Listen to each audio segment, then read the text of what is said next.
అక్కడి నుంచి బియ్యం ఎగుమతి చేశారు కాకినాడ పోర్ట్ నుంచి. ఏ రోజైనా ఇప్పుడు నిన్న చాలామంది హడావిడిగా ప్రెస్ కాన్ఫరెన్స్లు పెట్టారు. కన్నబాబు గారు పెట్టారు, చంద్రశేఖర్ రెడ్డి గారు పెట్టారు, వైఎస్ఆర్సీపీ నాయకులు చాలామంది హడావిడి చేశారు. గౌరవ ఉప ముఖ్యమంత్రి గారు పవన్ కళ్యాణ్ గారు ఎందుకు కాకినాడ పోర్టుకి రావాల్సి వచ్చింది? ఈ విధంగా ప్రజలకు సంబంధించిన ఆస్తిని పూర్తి స్థాయిలో ఒక కాన్స్పిరసీ వీళ్ళు తయారు చేసుకుని దుర్వినియోగం చేసి రాష్ట్రానికి నష్టం కలిగిస్తుంటే ఇదేమైనా ఒక వ్యక్తి పైన మేము కక్ష కట్టామా? ఒక కుటుంబానికే మేము పరిమితం అయ్యామా? సో దీని వెనక ఎవరున్నారు? ఎంత పెద్ద కాన్స్పిరసీ జరిగిందంటే జగన్మోహన్ రెడ్డి గారి ప్రభుత్వంలో ఆయనే ముఖ్యమంత్రి, ఆయనకి తెలియకుండా జరగదు కదా ఇది. ఆరోబిందో రియాలిటీకి కాకినాడ సీ పోర్ట్స్ ఎందుకు 41% వాటా ట్రాన్స్ఫర్ చేసింది? ఏ సందర్భంలో చేసింది? ఏ విధంగా బెదిరించి భారతదేశంలో కార్పొరేట్ చరిత్రలో ఏనాడు జరగని విధంగా కేవీ రావు గారిని వారి కుటుంబాన్ని బెదిరించి ఏ విధంగా వీళ్ళు 41% వాటా రాయించేసుకున్నారో ఖచ్చితంగా బయటికి రావాలి. బాధ్యత లేదా జగన్మోహన్ రెడ్డి గారికి? కాకినాడ సీ పోర్ట్స్ లిమిటెడ్కి ఆరోబిందో రియాలిటీ ఏ విధంగా దూరింది? ఎందుకు మీరు జిఎంఆర్ దగ్గర నుంచి ఎస్సీజెడ్ లాగేసుకున్నారు?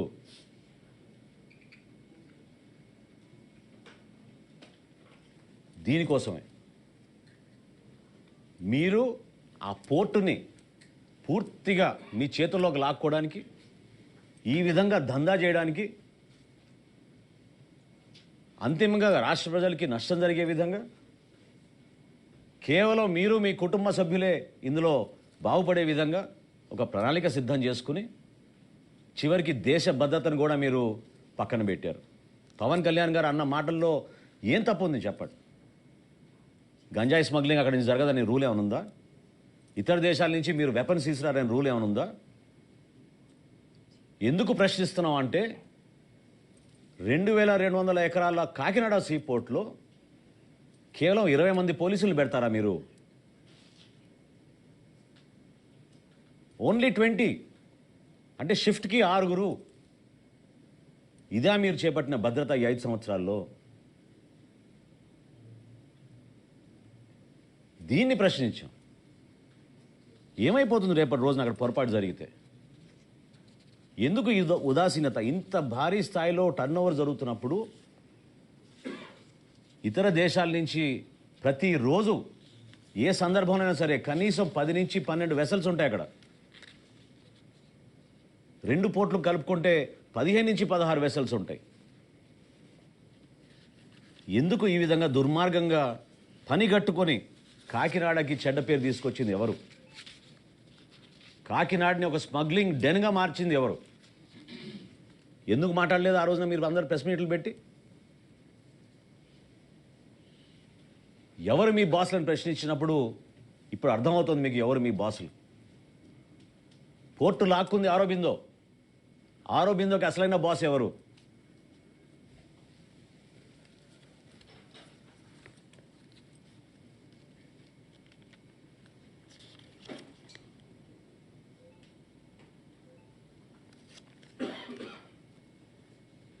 గతంలో కూడా బియ్యం ఎగుమతులు జరిగినాయి, కానీ ఈ స్థాయిలో ఎప్పుడు జరగలేదు. నేను ప్రత్యేకంగా మీకు 3 సంవత్సరాల గురించి ఎందుకు చెప్పానంటే ఇది ఆరోబిందో ఆ పోర్ట్ని టేక్ ఓవర్ చేసిన తర్వాత అసలు ఊహించని విధంగా కృష్ణపట్నంతో పోల్చుకున్న, విశాఖపట్నంతో పోల్చుకున్న 1,31,00,000 మెట్రిక్ టన్నులు కాకినాడ పోర్ట్స్ నుంచి వీళ్ళు బియ్యం ఎగుమతి చేశారంటే ఒకసారి ఆలోచించాలి. ఇందులో ఇంకొక పెద్ద కుంభకోణం ఉంది. కోవిడ్ వచ్చినప్పుడు కేంద్ర ప్రభుత్వం ప్రతి కుటుంబానికి ఉచితంగా బియ్యం సరఫరా చేయమని ఆదేశాలు జారీ చేసినప్పుడు దాదాపు 6,300 కోట్ల రూపాయలు బియ్యం వీళ్ళు లెక్కలు చూపించి ఇక్కడిని తరలించేశారు.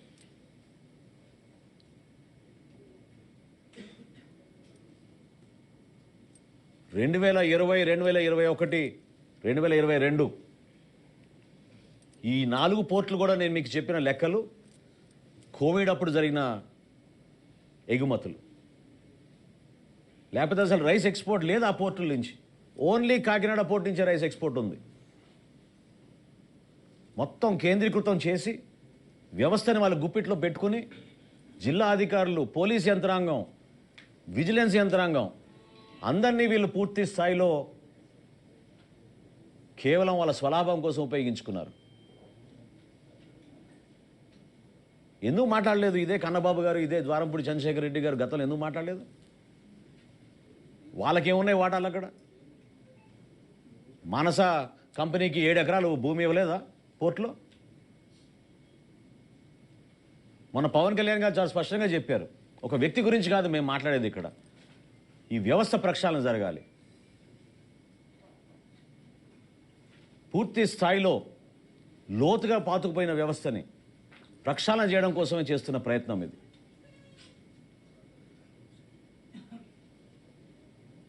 మీడియా మిత్రులకు అందరూ తెలుసు, పుంఖాలుగా మీరు రాస్తూ ఉన్నారు. గతంలో ఎప్పుడైనా ఈ విధంగా బియ్యం సేకరణ జరిగేదా? ఒక వ్యవస్థను ఏర్పాటు చేశారు. 1000 కేసుల పైన నేను మంత్రి అయిన తర్వాత ఈ రోజున రాష్ట్ర వ్యాప్తంగా బుక్ చేశాం. సమాజం కోసం ఉపయోగపడే రైస్ మిల్లులు, ఉపాధి కల్పించే రైస్ మిల్లులు కూడా వీళ్ళు వాళ్ళ గుప్పిట్లో తెచ్చేసుకుని ఈ రైస్ స్మగ్లింగ్ చేయడానికి ఉపయోగించడం మొదలుపెట్టారు. వీళ్ళు ప్రధానమైన ఆలోచన ప్రతి ఒక్కరిలో రావాల్సింది ఏంటంటే, ఈ రోజున కాకినాడ సీ పోర్ట్ని జగన్మోహన్ రెడ్డి గారు తన చేతుల్లో లాక్కోవడానికి ఇంత దౌర్జన్యం ఎందుకు చేశారు? ఎందుకు కేవీ రావు గారి కుటుంబాన్ని ఈ విధంగా హింసించి ఇబ్బంది పెట్టి భారతదేశంలో కార్పొరేట్ చరిత్రలో ఎప్పుడు లేని విధంగా బలవంతంగా 41% వాటా బిగ్గెస్ట్ షేర్ హోల్డర్గా మార్చారు ఆరోబిదో రియాలిటీని ఈ రోజున.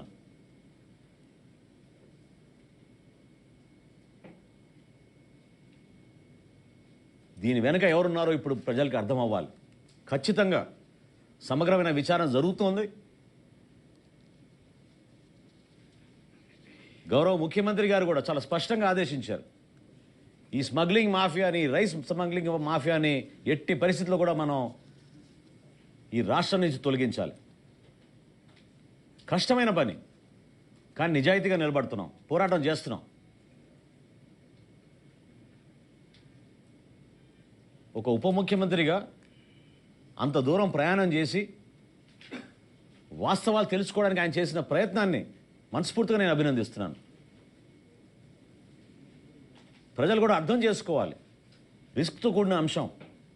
ఒక బోట్ ఎక్కి ఏదైతే వెసల్ మొన్న సీజ్ చేశారో అక్కడ 640 మెట్రిక్ టన్నుల పీడిఎస్ రైస్గా నిర్ధారించామని చెప్పి కలెక్టర్ గారు చెప్పారు. పర్సనల్గా వెళ్ళి చెక్ చేద్దామని చెప్పి మేము చేసిన ప్రయత్నం ఆ రోజు కుదరలేదు. ఒక చిన్న బోట్ ఎక్కి సముద్రంలోకి వెళ్ళాల్సిన అవసరం ఏమొచ్చిందని నేను అడుగుతున్నాను. ప్రజల కోసం, సమాజానికి మేమిచ్చిన ఒక నమ్మకం, ఒక పార్టీ అధ్యక్షుడిగా, రాష్ట్రానికి ఉప ముఖ్యమంత్రిగా పవన్ కళ్యాణ్ గారు తీసుకున్న నిర్ణయం అంతిమంగా ఏదైతే గతంలో మేము ప్రతిపక్షంలో ఉన్నప్పుడు మాట్లాడి ప్రజలకి మేలు చేస్తామని చెప్పామో ఆ అంశాలపైన పోరాటాని కోసం ఎప్పుడూ ఈ విధంగా నిలబడతాం. ఇందులో ఎవరికి ఎటువంటి అనుమానాలు రావసరం లేదు.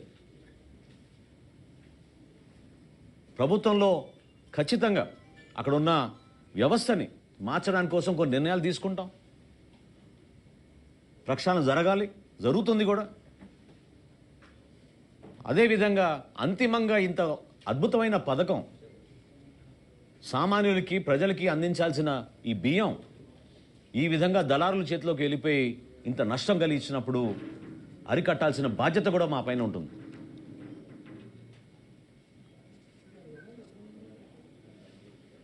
గౌరవ ముఖ్యమంత్రిగా చంద్రబాబు నాయుడు గారు, అదేవిధంగా మన ఉప ముఖ్యమంత్రి గారు పవన్ కళ్యాణ్ గారు ఇద్దరు కూడా ఈ ఎవరైతే దీని వెనుక ఉన్నారో ప్రత్యేకంగా ఈ కాకినాడ పోర్టుని వాళ్ళ కబంధ హస్తాల్లోకి లాక్కోవడానికి చేసిన ప్రయత్నం జగన్మోహన్ రెడ్డి గారు సమాధానం చెప్పాలి.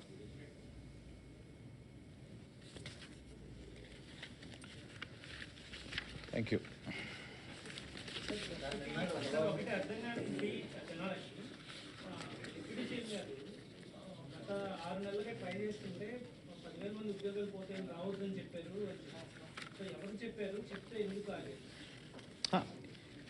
ఇప్పుడు పోర్టు పైన మీరు ఎక్కువ దృష్టి సారిస్తే స్థానికంగా ఉన్న ఉద్యోగ అవకాశాలు కోల్పోతారు, అక్కడ ఉన్న హమాలీస్ వాళ్ళు ఇబ్బంది పడతారు, మీరు ఇటు పక్కన వస్తే ఇబ్బంది కలుగుతుంది అనే సమాచారం అనేక కోణాల నుంచి అనేక సోర్సెస్ నుంచి ఆయనకు అందుతూనే ఉంది. కానీ మీరు అర్థం చేసుకోవాల్సింది ఏంటంటే వేచి చూశారు. సమయం సందర్భాన్ని బట్టి పవన్ కళ్యాణ్ గారు రియాక్ట్ అవుతారు. సమాచారం అందినంత మాత్రాన తొందరపడలేదు.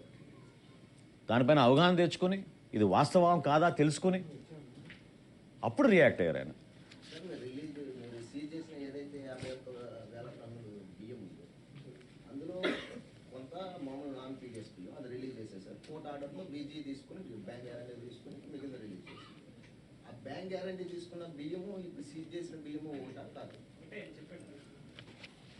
నిర్ధారించాలి ఇంకా. ఓకే, అది మీకు ప్రత్యేకంగా ఉండొచ్చు. వాస్తవం ఏంటంటే చెక్ పోస్టులు ఏర్పాటు చేశాం. ఈ పర్టికులర్ షిప్ స్టెల్లాలో 28 కంపెనీలు బుక్ చేశాయి.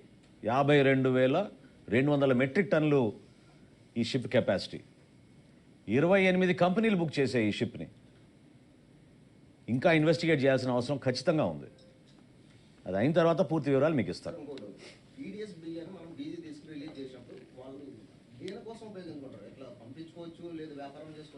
అంటే ఎసెన్షియల్ కమోడిటీస్ చట్టంలో ఏముందంటే ఆహార ధాన్యాలని మనం సీజ్ చేసినప్పుడు బియాండ్ 6 months ఉంచకూడదు. ఎందుకంటే అంతిమంగా అది ప్రజలకు ఉపయోగపడాల్సిన పదార్థం కాబట్టి వాటిని మనం వేరే రోజుల్లో దాచిపెడితే మళ్ళీ కుళ్ళిపోతాయి, నిరుపయోగంగా మారుతాయనే ఉద్దేశంతో గౌరవ కోర్టు అట్లా ఆ విధంగా ఆర్డర్స్ ఇచ్చారు.